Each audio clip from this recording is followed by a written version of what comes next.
যিনি তিনটি শাসনামল দেখেছেন। একটা হচ্ছে ব্রিটিশ শাসনামল, আরেকটা হচ্ছে পাকিস্তানের শাসনামল, আরেকটা হচ্ছে বাংলাদেশের শাসনামল। তো তিনি তার অভিজ্ঞতা শেয়ার করছেন তার বন্ধু-বান্ধবদের কাছে যে আমি দেখেছিলাম ব্রিটিশ আমলে শাসন, পাকিস্তান আমলে আমি দেখেছি শোষণ, আর বাংলাদেশ আমলে কি দেখেছেন বলতে পারো? ভাষণ আর ভাষণ।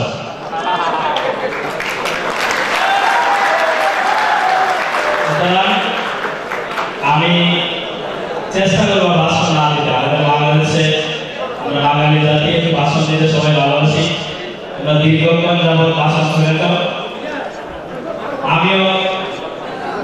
আমি কি ভাষণ দিব? তোমরা যদি শুনতে চাও তাহলে দিব।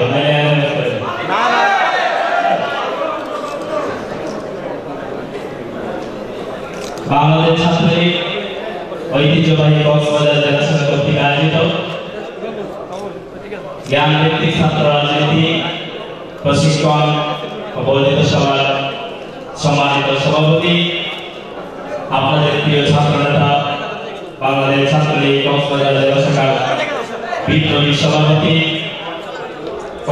কেন্দ্রীয় নির্বাহী সংসদের সম্মানিত সভাপতি, প্রাচ্যের অক্সফোর্ড ঢাকা বিশ্ববিদ্যালয়ের মেধাবী ছাত্র, ঢাকা বিশ্ববিদ্যালয়ের সর্বোচ্চ থেকে বেড়ে ওঠা নেতৃত্ব, সারা বাংলাদেশে ছাত্র সমাজের প্রত্যক্ষ ভোটে নির্বাচিত ছাত্র নেতা জনাব মোহাম্মদ সাইদুর রহমান সোহাগ। আজকের এই বর্ধিত সভায় আরো উপস্থিত আছেন বাংলাদেশ ছাত্রলীগের সোনালী অর্জন, বাংলাদেশ ছাত্রলীগ কেন্দ্রীয় নির্বাহী সংসদের সাবেক সকল সহসভাপতি, বাংলাদেশ আওয়ামী লীগের উপকমিটির সংগ্রামী সহ সম্পাদক উপস্থিত আছেন বাংলাদেশ ছাত্রলীগের সাবেক সকল সহসভাপতি, যিনি আপনাদের এই কর্মশালাকে আয়োজন করার জন্য পরিশ্রম করেছেন। বাংলাদেশ ছাত্রলীগ কেন্দ্রীয় নির্বাহী সংসদের সাবেক সকল সহসভাপতি, বাংলাদেশ আওয়ামী লীগের উপকমিটির অন্যতম সহ সম্পাদক জনাব প্রশান্ত ভূষণ বড়ুয়া। উপস্থিত আছেন বাংলাদেশ আওয়ামী লীগ কক্সবাজার জেলা শাখার সম্মানিত সভাপতি অ্যাডভোকেট সিরাজুল মুস্তফা। উপস্থিত আছেন বাংলাদেশ আওয়ামী লীগ কক্সবাজার জেলা শাখার সংগ্রামী সাধারণ সম্পাদক জনাব মুজিবুর রহমান চেয়ারম্যান। উপস্থিত আছেন মহেশখালী থেকে নির্বাচিত জনপ্রতিনিধি জনাব আসিফুল্লাহ রফিক এমপি। উপস্থিত আছেন কৃষক লীগের যুগ্ম সাধারণ সম্পাদক রেজাউল করিম।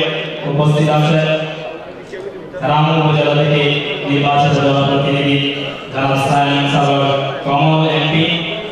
আরো উপস্থিত আছেন আপনাদের এই এলাকার বাংলাদেশ ছাত্রলীগ কেন্দ্রীয় নির্বাহী সংসদের বৃহত্তর চট্টগ্রাম থেকে সন্তান সংগ্রামী সহসভাপতি এরশাদুর রহমান চৌধুরী, সংগ্রামী সহসভাপতি আদিত্য রঞ্জি, সংগ্রামী সহসভাপতি শাহাদ হোসেন রাজন, উপসম্পাদক মোহাম্মদ সোহেল উদ্দিন, উপসম্পাদক সৈয়দ আরাফাত, সহসম্পাদক জাহিদ জলিল। উপস্থিত আছেন বাংলাদেশ ছাত্রলীগ এই বৃহত্তর চট্টগ্রামে বিভিন্ন জেলা, চট্টগ্রাম মহানগর, উত্তর জেলা, চট্টগ্রাম বিশ্ববিদ্যালয়, বান্দরবান, রাঙ্গামাটি, লক্ষ্মীপুর সহ সকল জেলা সভাপতি সাধারণ সম্পাদক সহ আজকের এই অনুষ্ঠান পরিচালনা করছেন বাংলাদেশ ছাত্রলীগ কক্সবাজার জেলা শাখার সংগ্রামী সাধারণ সম্পাদক, আমাদের প্রিয় ছাত্র নেতা জনাব ইমরুল হাসান রাশেদ। আমার সামনে উপস্থিত যাদেরকে নিয়ে আজকের এই কর্মশালা, সম্মানিত বিভিন্ন ইউনিট থেকে আগত ছাত্রলীগের নেতৃবৃন্দ, সবাইকে জানাচ্ছি আমার প্রাণের সংগঠন বাংলাদেশ ছাত্রলীগ কেন্দ্রীয় নির্বাহী সংসদের পক্ষ থেকে মুজিবের শুভেচ্ছা অভিনন্দন। আমি প্রথমে একটি গল্প বলেছিলাম, আরেকটি গল্পের মাধ্যমে কথা শুরু করবো। আজকের এই কথা হচ্ছে জ্ঞান ভিত্তিক ছাত্র রাজনীতি, বঙ্গবন্ধু থেকে শেখ হাসিনা। আমাকে যে বিষয়টি দেওয়া হয়েছে তা হচ্ছে জঙ্গিবাদ মোকাবেলায় বাংলাদেশ ছাত্রলীগ। আপনারা কি মনে করেন বাংলাদেশ ছাত্রলীগ কি সফল জঙ্গিবাদ মোকাবেলায়? জঙ্গিবাদ মোকাবেলায় বাংলাদেশ ছাত্রলীগ। তাহলে প্রথমেই বুঝতে হবে আসলে জঙ্গিবাদের সঙ্গে কি।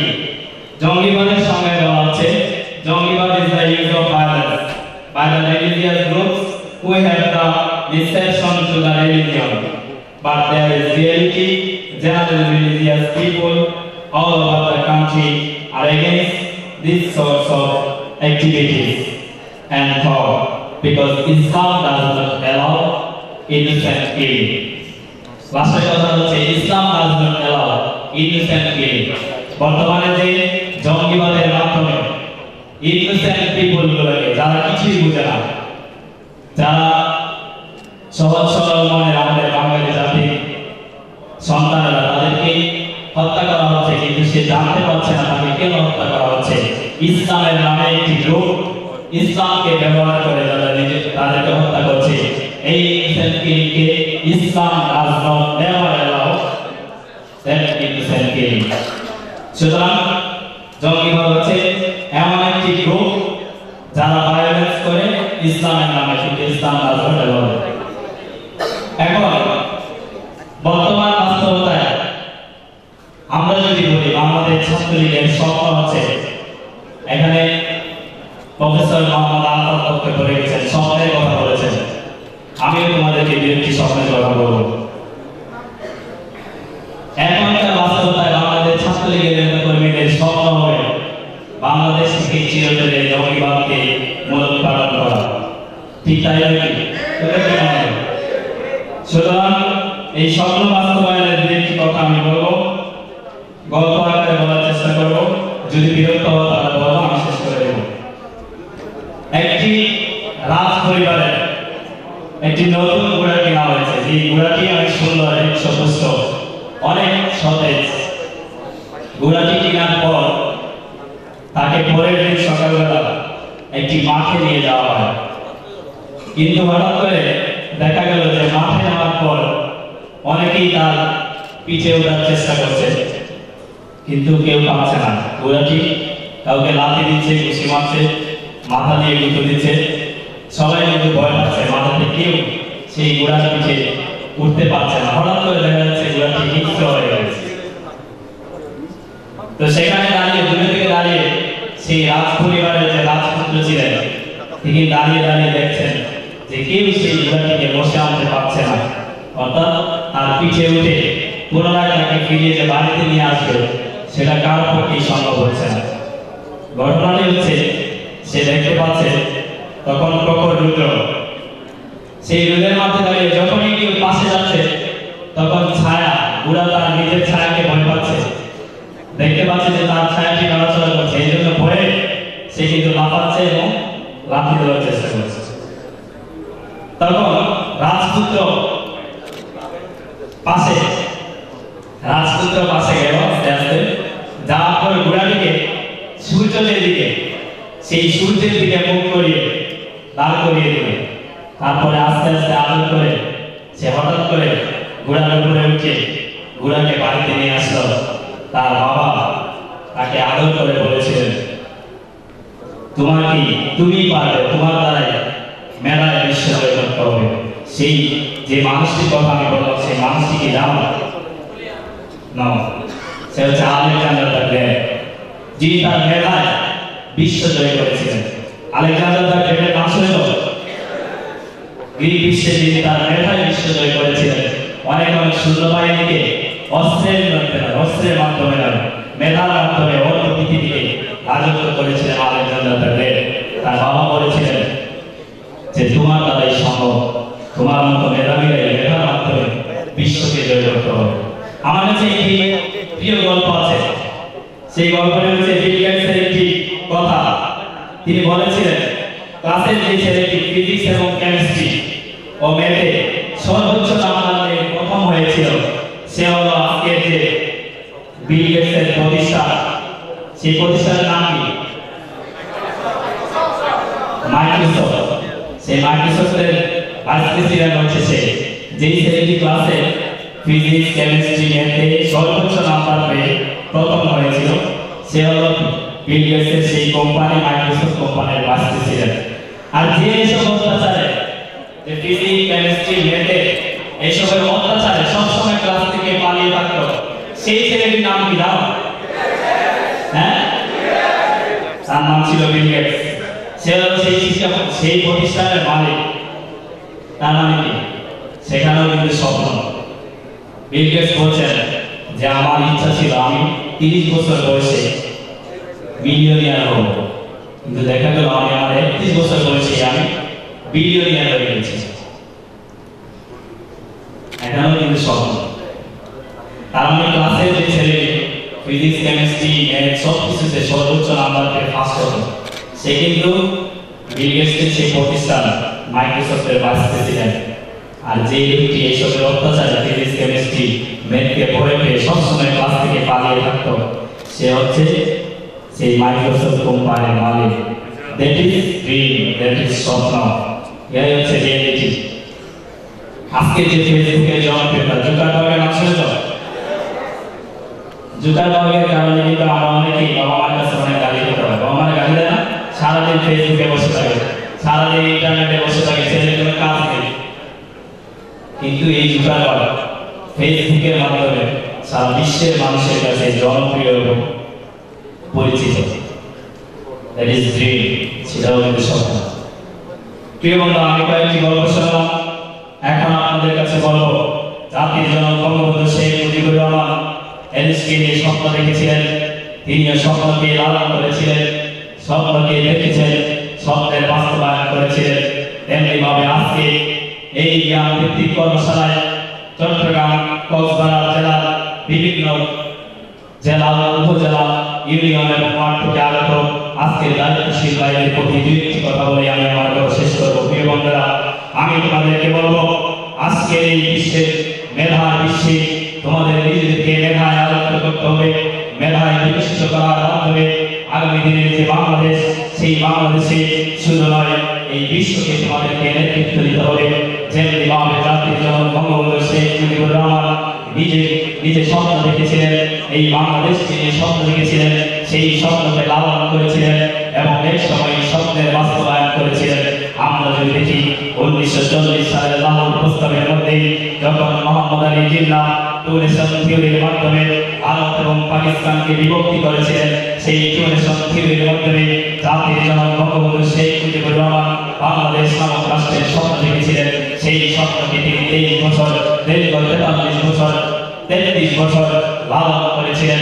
33 বছর পর 1971 সালের মহান মুক্তিযুদ্ধে যুদ্ধ করার মাধ্যমে আমাদেরকে সেই স্বপ্নের বাস্তবায়নের মাধ্যমে বাংলাদেশ নামক লাল সবুজে 56,000 বর্গ মাইলের লাল সবুজের পথরচিত এই বাংলাদেশ উপহার দিয়েছিলেন।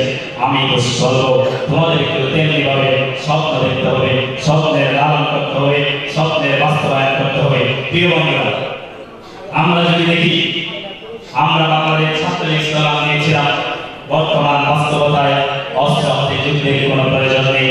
বর্তমান বাস্তবতায় মেধা নামক অস্ত্রের মাধ্যমে যুদ্ধ করে জয় করতে হবে, বাংলাদেশকে জয় করতে হবে দিগন্ত জুড়ে।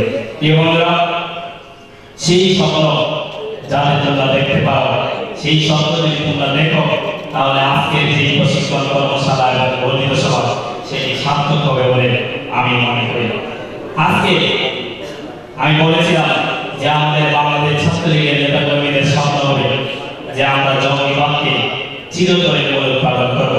মনে রাখবেন, আজকের তরুণ প্রজন্মের যে ছেলেটি, আজকের তরুণ প্রজন্মের যে প্রতিনিধি ঐতিহাসিক 7 মার্চের ভাষণ শুনে জাতির জনক বঙ্গবন্ধু শেখ মুজিবুর রহমান যে ভাষণ দিয়েছিলেন, ঐতিহাসিক 7 মার্চের সেই ভাষণ আজকের তরুণ প্রজন্মের যেই প্রতিনিধি, যেই ছাত্রটি শুনে আমি বিশ্বাস করি সেই জঙ্গিবাদ এবং মৌলবাদে জড়িত হতে বাধ্য। আজকের তরুণ প্রজন্মের যেই ছেলেটি জাতির জনক বঙ্গবন্ধু শেখ মুজিবুর রহমানের অসমাপ্ত আত্মজীবনী এখনো পর্যন্ত পড়েনি, তার হাতে তুলে দেওয়া হয়নি, সে জাতির জনকের অসমাপ্ত আত্মজীবনী পড়ে নাই, সে আমি বিশ্বাস করি জঙ্গিবাদ এবং মৌলবাদের সাথে জড়িত হতে বাধ্য। আজকের তরুণ প্রজন্মের যে প্রতিনিধি আমাদের ঐতিহাসিক ভাষা আন্দোলন, 1952 সালের ভাষা আন্দোলন, যেই ভাষা আন্দোলন আমাদের জাতির জনক বঙ্গবন্ধু শেখ মুজিবুর রহমান প্রত্যক্ষ এবং পরোক্ষভাবে নির্দেশনার মাধ্যমে সেই ভাষা আন্দোলন আমরা আমাদের মায়ের অধিকার, আমরা আমাদের ভাষার অধিকার ফিরিয়ে এনেছিলাম।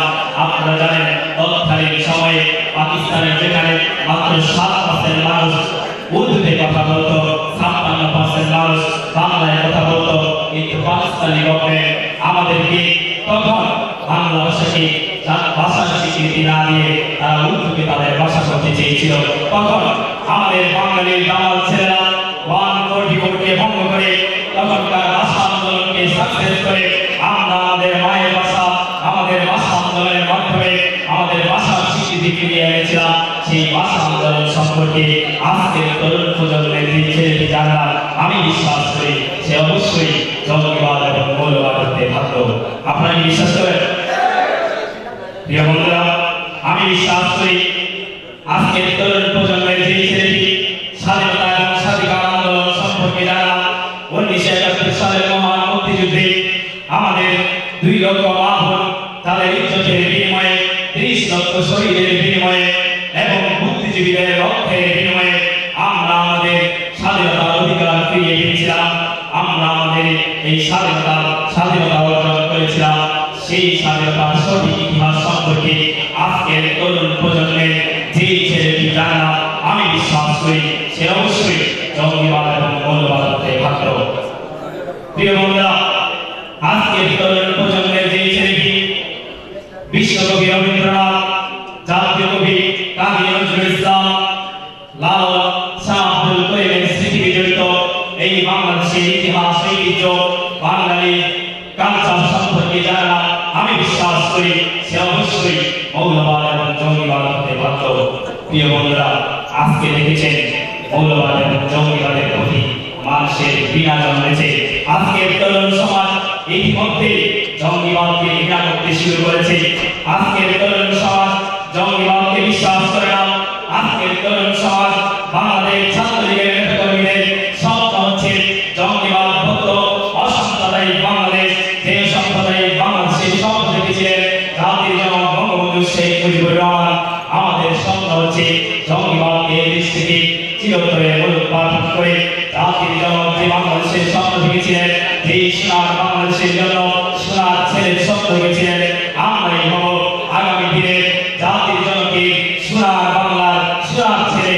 এই কক্সবাজারের ছাত্ররাই হবে, এই কক্সবাজারের বাংলাদেশ ছাত্রলীগের নেতাকর্মীরাই হবে জাতির জনকে সোনার বাংলাদেশের সোনার ছেলে। আপনারা কি পারবেন? প্রিয় বন্ধুরা, এজন্য প্রয়োজন আজকে জঙ্গিবাদ এবং সাম্প্রদায়িকতাকে যে দেশে আজকে আমাদের দেশে উন্নয়নের প্রধান অন্তরায় হচ্ছে এই জঙ্গিবাদ এবং মৌলবাদ। এই জঙ্গিবাদ এবং মৌলবাদকে আজকের তরুণ প্রজন্ম মানে না, আজকের তরুণ প্রজন্ম মানবে না। এই জঙ্গিবাদ এবং মৌলবাদকে আজকের তরুণ প্রজন্ম মন থেকে ঘৃণা করতে শুরু করেছে। আপনারা দেখেছেন সুলাইমানের যে ছেলেটি, সেই নর্থ বিশ্ববিদ্যালয়ের যে ছেলেটি মারা গিয়েছিল, সেই ছেলেটির জানাজায় একজন মাত্র উপস্থিত হয়েছে। শুধুমাত্র যে জানাজা পড়িয়েছে তিনি উপস্থিত ছিলেন। এর থেকে প্রমাণিত হয় আজকের জঙ্গিবাদ এদেশের তরুণ প্রজন্ম সহ এদেশের আপনার জনতা জঙ্গিবাদের বিরুদ্ধে। কিন্তু মনে রাখতে হবে আজকের এই জঙ্গিবাদ শুধুমাত্র বাংলাদেশের একক কোনো সমস্যা নয়, এটা হচ্ছে গ্লোবাল প্রবলেম, সারা বিশ্বের প্রবলেম। আপনারা দেখেছেন ফ্রান্সে তাকে বিশ্বে 119 জন ব্যক্তিকে হত্যা করা হয়েছে। পার্ট অফ জঙ্গিবাদ, এটাও কিন্তু জঙ্গিবাদের একটি অংশ। কিন্তু আশার কথা হচ্ছে জাতির জনক বঙ্গবন্ধু শেখ মুজিবুর রহমানের সুযোগ্য কন্যা জননেত্রী দেশরত্ন শেখ হাসিনার নেতৃত্বে আমাদের বাংলাদেশ এই জঙ্গিবাদকে সঠিকভাবে মোকাবিলা করতে সক্ষম হয়েছে। এজন্য আশার বাণী হচ্ছে জাতির জনকে উপহার দেওয়া এই বাংলাদেশে কখনোই জঙ্গিবাদ ঠাঁই পেতে পারে না, ঠাঁই পাবে না। কি বন্ধুরা, আর কি বলবো? স্বপ্ন সম্পর্কে আরেকটি কথা বলি। ভারতের প্রথম রাষ্ট্রপতি, মুসলিম রাষ্ট্রপতি এপিজে আব্দুল কালামের নাম শুনেছেন না? তিনি একটি কথা বলেছিলেন। তিনি বলেছিলেন স্বপ্ন সেবা নয় যা তোমাকে ঘুমিয়ে দেয়, স্বপ্ন হচ্ছে সেবা যা তোমাকে ঘুমাতে দেয় না। সুতরাং আমি আজকে কক্সবাজার জেলার বিভিন্ন প্রান্ত থেকে যারা দায়িত্বশীল হয়ে এসেছেন, বাংলাদেশ ছাত্রলীগ কক্সবাজার জেলা শাখার আজকের যারা নেতাকর্মীরা এখানে উপস্থিত আছেন, আমি আপনাদেরকে বলবো এমন ভাবে স্বপ্ন দেখতে হবে, এমন স্বপ্নকে বুকে লালন করতে হবে, এমন স্বপ্নকে বুকে লালন করতে হবে, এমন স্বপ্নকে বাস্তবায়ন করার স্বপ্ন দেখতে হবে, যেই স্বপ্ন দেখে স্বপ্নকে ফেসবুক আর টুইটার ইউজ করার মাধ্যমে ঘুমিয়ে থাকা যায়, সেই স্বপ্ন আপনারা দেখবেন না। এমন স্বপ্ন দেখবেন যেই স্বপ্ন আপনাকে কখনো ঘুমাতে দেয় না, যতক্ষণ পর্যন্ত আপনি সেই স্বপ্নকে বাস্তবায়ন করতে পারেন। আজকে এখানে সবাই দায়িত্বশীল বন্ধুরা রয়েছেন, সেই স্বপ্ন বাস্তবায়ন করার জন্য দু একটি কথা বলবো। এক নম্বর কথা হচ্ছে মিশন থাকতে হবে। আপনি যদি আপনার স্বপ্নকে বাস্তবায়ন করতে চান, অবশ্যই আপনার একটি মিশন এবং মিশন থাকতে হবে।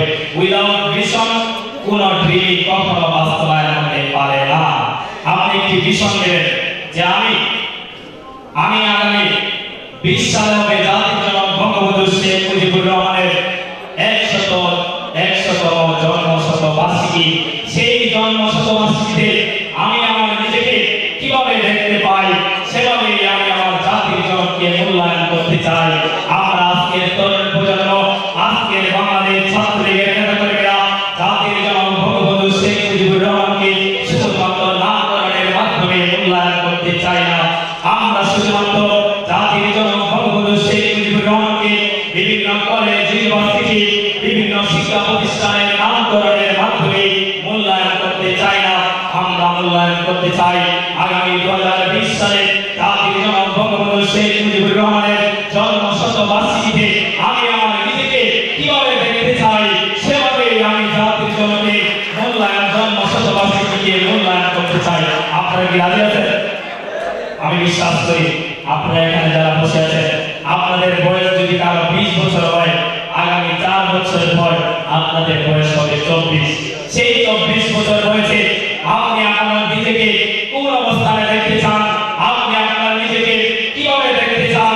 আগামী 4 বছর পরে আমি নিজেকে একজন ডাক্তার হিসেবে প্রতিষ্ঠিত করব। আগামী 4 বছর পরে আমি আমার নিজেকে জাতির জনক বঙ্গবন্ধু শেখ মুজিবুর রহমানের এই বাংলাদেশে একজন ইঞ্জিনিয়ার হিসেবে দেখতে চাই। আগামী 4 বছর পরে আমি আমার নিজেকে একজন ভালো বিসিএস ক্যাডার হিসেবে, প্রশাসন ক্যাডারে, পুলিশ ক্যাডারে, অন্যান্য ক্যাডারে আমি নিজেকে এস্টাবলিশ করতে চাই। সেভাবে নিজেকে প্রতিষ্ঠিত করার মাধ্যমে আগামী 2020 সালে জন্ম শতবার্ষিকী উদ্ভাবন করার মাধ্যমে জাতির জনক বঙ্গবন্ধু শেখ মুজিবুর রহমানকে যদি আমরা মূল্যায়ন করতে চাই, আমি মনে করি জাতির জনক বঙ্গবন্ধু শেখ মুজিবুর রহমানকে কিছুটা হলেও মূল্যায়ন করা হবে। আপনারা কি রাজি আছেন? সুতরাং এখনই আপনারা আপনাদের মিশন এবং মিশনকে টার্গেট করবেন যে আমি আগামী 4 বছর পর বা মাস্টার শেষ করার পর আমি কি হব? আমি কি কক্সবাজার জেলা শাখার একজন সভাপতি হব? আমি কি কক্সবাজার জেলা সাধারণ সম্পাদক হব? আমি অন্যান্য বিভিন্ন কেরালে বা বিভিন্ন সেবামূলক অবস্থানে আমি আমার নিজেকে নিয়ে যাব। সেই মিশন এবং মিশনকে আপনারা অবশ্যই আজকে থেকেই সেই টার্গেট এবং মিশন এবং মিশনকে আপনারা প্রতিষ্ঠিত করবেন এবং নির্ধারণ করবেন বলে আমি বিশ্বাস করি। করবেন তো? নির্ধারণ করার পর কি লাগবে? কারেজ লাগবে, সাহসিকতা লাগবে। আপনি নির্ধারণ করলেই হবে না, নির্ধারণ করার পর আপনার সাহসিকতা থাকতে হবে যে আমি আমার এই মিশন এবং মিশনকে অবশ্যই আমি বাস্তবায়ন করতে পারবো। আমি আগামী 4 বছর পর আগামী যে কক্সবাজার জেলা শাখার সম্মেলন হবে, সেই সম্মেলনে আমি নিজেকে এই কক্সবাজার জেলা শাখার বাংলাদেশ ছাত্রলীগের একজন সভাপতি বা সাধারণ সম্পাদক হিসেবে দেখতে চাই। এটা হচ্ছে আমার মিশন এবং মিশন। আপনারা জানেন জাতির জনক বঙ্গবন্ধু শেখ মুজিবুর রহমান বলেছিলেন, তোমরা যদি নেতা হতে চাও তাহলে নেতার পিছনে কখনো দৌড়ে না। তোমরা যদি নেতা হতে চাও তোমরা তোমাদের নেতা কর্মীদের পিছনে দৌড়াও। যদি তুমি তোমার নেতা কর্মীদের পিছনে দৌড়াও তাহলে কারণ হচ্ছে তোমার নেতা কখনো তোমাকে নেতা বানাতে পারবে না, তোমার নেতা কর্মীরাই তোমাকে নেতা বানাবে। আমি আজকে বলবো, আজকে এখানে কক্সবাজার জেলা শাখার যে নেতৃবৃন্দ আছেন, আমার বাংলাদেশ ছাত্রলীগের নেতা কর্মীরা যারা উপস্থিত আছেন, আপনারা অবশ্যই নেতার পিছনে না দৌড়িয়ে কর্মীদের পিছনে দৌড়াবেন। কর্মীরাই আপনাকে নেতা বানাবে, নেতা এই জন্যই জাতির জনক বঙ্গবন্ধু শেখ মুজিবুর রহমান এদেশের নেতা কর্মীদের পিছনে ছুটেছেন বলেই এদেশের জাতির জনক হিসাবে নিজেকে প্রতিষ্ঠিত করতে পেরেছিলেন। ক্ষমতার বলে নয়, ভালোবাসার গুণে,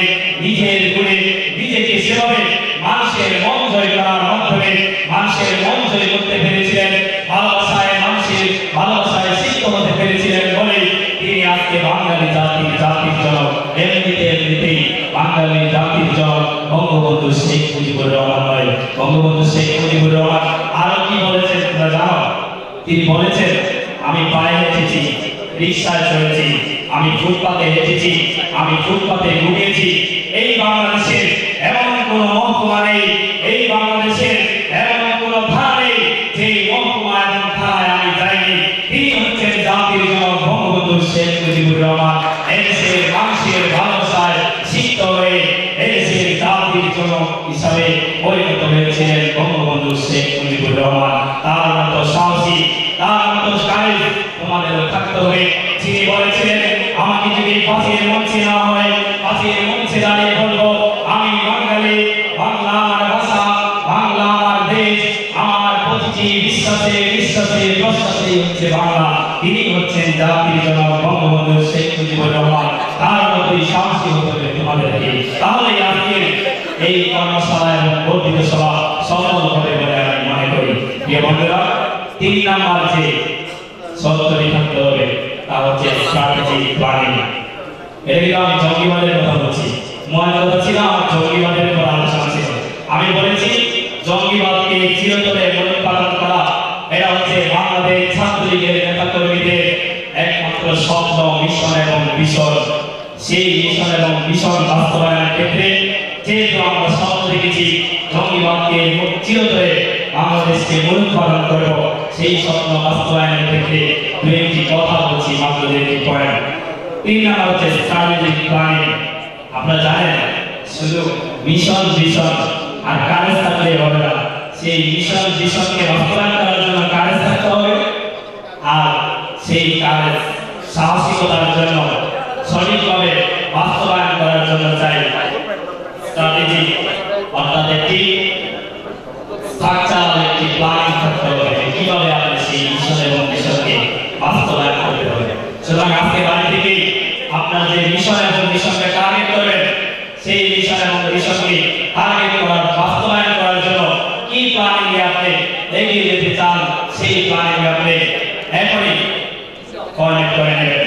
আপনি যদি স্বপ্ন দেখেন কক্সবাজার জেলা শাখার সভাপতি এবং সাধারণ সম্পাদক হবেন, কিভাবে এই কক্সবাজার জেলা শাখার যতটি ইউনিট রয়েছে সকল ইউনিটের সভাপতি, সাধারণ সম্পাদক, সকল ইউনিটের নেতৃবৃন্দ, নেতাকর্মী যারা রয়েছেন তাদেরকে ভালোবাসার মাধ্যমে তাদের মন কিভাবে জয় করতে পারবেন, সেই মন জয় করার স্ট্র্যাটেজিক প্ল্যানিং আপনাকে দিতে হবে।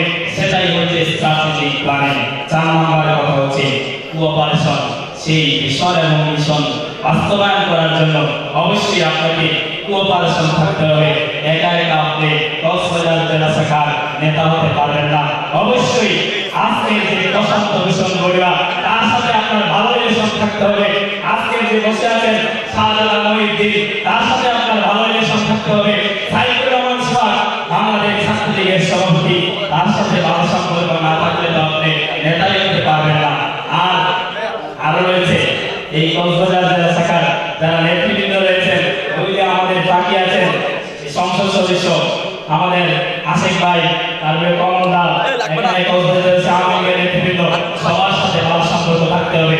কোন একজন যদি তোমার বিরোধিতা করে তাহলে তুমি নেতা হতে পারবে না। সুতরাং সবার সাথে বাংলাদেশ ছাত্রলীগের সভাপতি সাইফুর রহমান সোহাগ সহ স্থানীয় নেতৃবৃন্দ প্রশান্ত ভূষণ বড়ুয়া, শাহজালাল মহিউদ্দিন সহ বৃহত্তর চট্টগ্রামের সকল নেতৃবৃন্দের সাথে তোমার কোঅপারেশন থাকতে হবে, তাহলেই তুমি নেতা হতে পারবে। বুঝছো?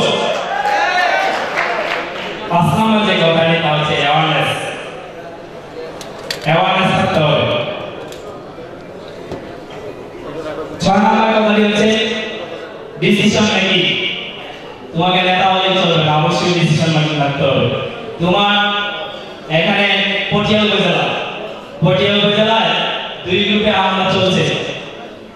জঙ্গিবাদী একটা গোষ্ঠী ছাত্রলীগের একজন নেতার উপর হামলা চালিয়েছে। হঠাৎ করে তুমি সিদ্ধান্ত, তোমাকে ফোন দিয়েছে, তুমি বলো আমি সন্ধান করে জানাচ্ছি আমার ডিসিশন, তাহলে তোমার ডিসিশন আস্তে আস্তে তোমার মারা যাবে। সেরকম ডিসিশন হলে তুমি নেতা হতে পারবে না। ডিসিশন আসবে তাৎক্ষণিক। তোমাকে ফোন দিয়েছে পুঠিয়া উপজেলা থেকে যে আমাদের উপর জঙ্গি একটি গোষ্ঠী হামলা চালিয়েছে, তাৎক্ষণিক সিদ্ধান্ত দেওয়ার মতো যোগ্যতা তোমাকে অবশ্যই থাকতে হবে, তাহলেই তুমি নেতা হতে পারবে। আর যদি তুমি বলো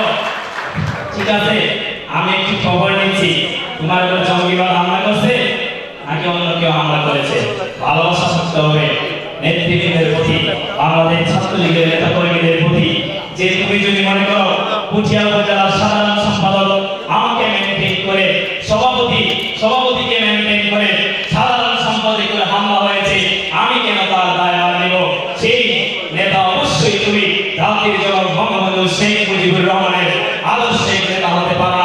তিনি জাতির জনক বঙ্গবন্ধু শেখ মুজিবুর রহমানের আমাদের ছাত্রলীগের অবশ্যই তুমি নেতা এবং কর্মী হবার যোগ্য বলে আমি মনে করি না।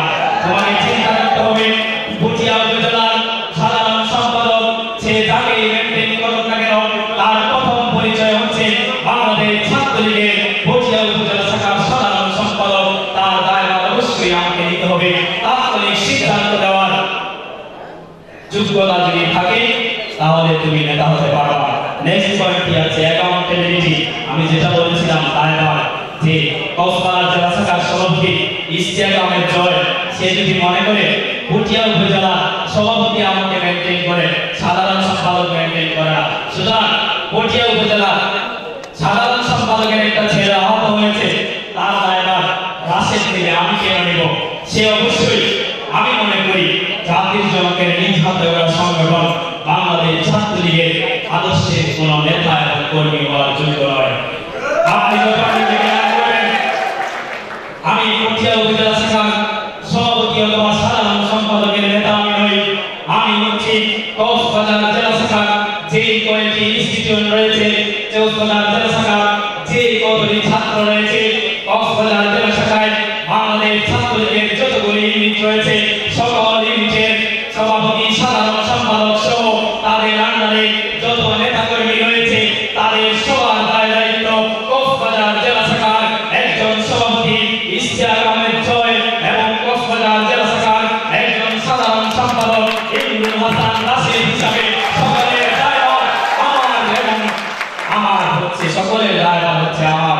আমি কোন একজন ব্যক্তির নেতা নয়, আমি হচ্ছি বাংলাদেশ ছাত্রলীগ কক্সবাজার জেলা শাখার একজন সাধারণ সম্পাদক, কক্সবাজার জেলা শাখার একজন সভাপতি। যখন এই জিনিসটি আপনি নিতে পারবেন, আপনার পুঠিয়া উপজেলায় অ্যাকাউন্টেবিলিটি আপনাকে অবশ্যই দায়িত্ব নিতে হবে।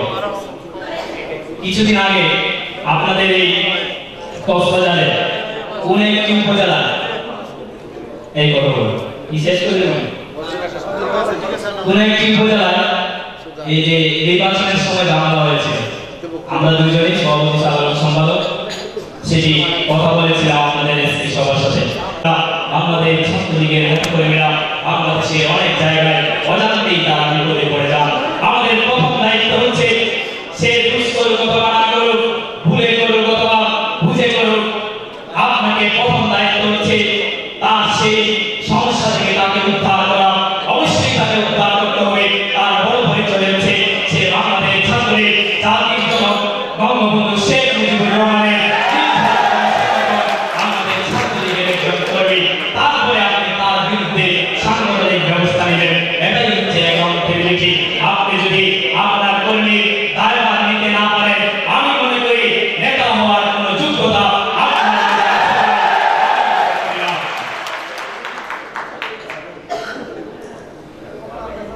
তারপরে যে পয়েন্টটা হচ্ছে কনফিডেন্স। আপনি যে অ্যাকাউন্টেবিলিটি নেবেন, ডিসিশন মেকিং করবেন, আপনার যদি কনফিডেন্স না থাকে তাহলে পারবেন না।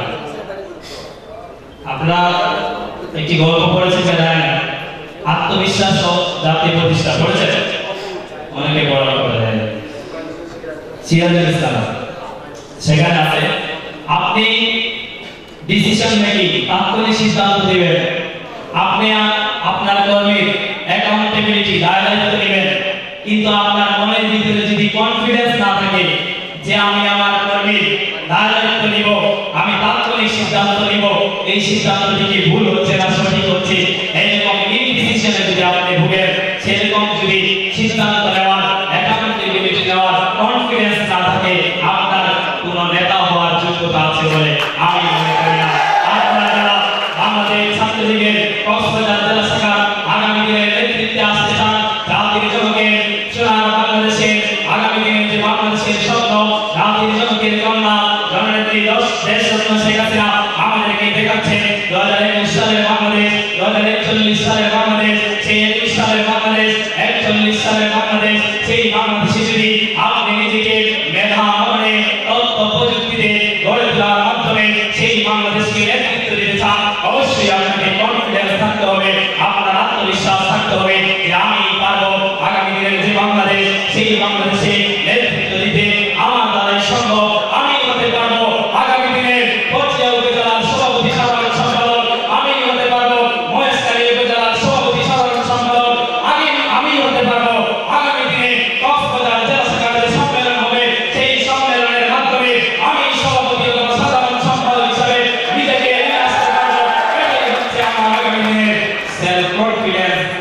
আত্মবিশ্বাস, এই আত্মবিশ্বাস যদি না থাকে আগামী দিনে আপনি নেতা হবে বা নিজেকে কোন স্থানে দেখতে চান, সেই কনফিডেন্স যদি আপনার না থাকে, আপনি জাতির জনকে এই নিজ হাতে গড়া সংগঠন বাংলাদেশ ছাত্রলীগের একজন কর্মী হওয়ার যোগ্য বলে আমি মনে করি না।